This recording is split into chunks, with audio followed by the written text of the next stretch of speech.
এত কাছে তবু কত দূরে, নেপালের কাছে এমনটা মনে হতেই পারে। দক্ষিণ আফ্রিকাকে হারিয়ে ইতিহাস গড়ার খুব কাছেই ছিল তারা, কিন্তু শেষ পর্যন্ত তীরে এসে তরি ডোবাতে হলো তাদের। যদিও ম্যাচ হারলেও সমর্থকদের হৃদয় জিতেছে নেপাল। টি-20তে এর আগে কখনোই সাক্ষাৎ হয়নি এ দু দলের। সেন্ট ভিনসেন্টের আর্নস্টভ্যালে স্টেডিয়ামে প্রথম সাক্ষাতে নেপালকে 1 রানে হারিয়েছে দক্ষিণ আফ্রিকা। ফলে গ্রুপ পর্বের সব ম্যাচ জিতে সুপার 8-এ খেলতে যাচ্ছে প্রোটিয়ারা। এর আগে প্রথমে ব্যাট করে স্কোরবোর্ডে 7 উইকেট হারিয়ে মাত্র 115 রান করেছিল দক্ষিণ আফ্রিকা। জবাবে 17 ওভার পর্যন্ত বেশ শক্তভাবেই ম্যাচে ছিল নেপাল, কিন্তু এর পরেই ঘটে নাটকীয়তা। নেপালের বিপক্ষে ম্যাচে 18তম ওভারে তাবরেজ শামসি এলেন বোলিংয়ে।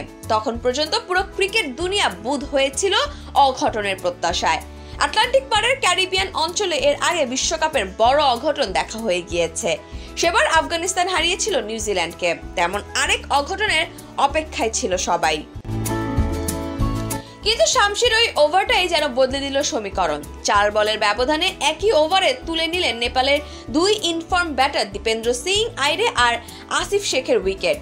আইরে আউট হয়েছেন লেগ স্ট্যাম্পের বাইরে বল খেলতে গিয়ে, আর আসিফ শেখ আউট হন দারুণ এক ডেলিভারিতে বোল্ড হয়ে। এরপরেই মূলত কঠিন হয়ে পড়ে নেপালের জয়। 18 বলে 18 রানের সমীকরণ নেমে আসে 12 বলে 16 রানে। নরকিয়ার করা 19তম ওভারে ফেরেন কুশল মাল্লা। এরপরেই সোমপাল কামির 105 মিটারের ছক্কা বদলে দেয় দৃশ্যপট। সেই ওভারে আসে 8 রান। শেষ ওভারে নেপালের দরকার ছিল আরো 8 রান। ওটনিয়েল বার্টম্যানের সেই ওভারের প্রথম 2 বল ছিল ডট। পরের বলেই গুলশান ঝায়ের 4।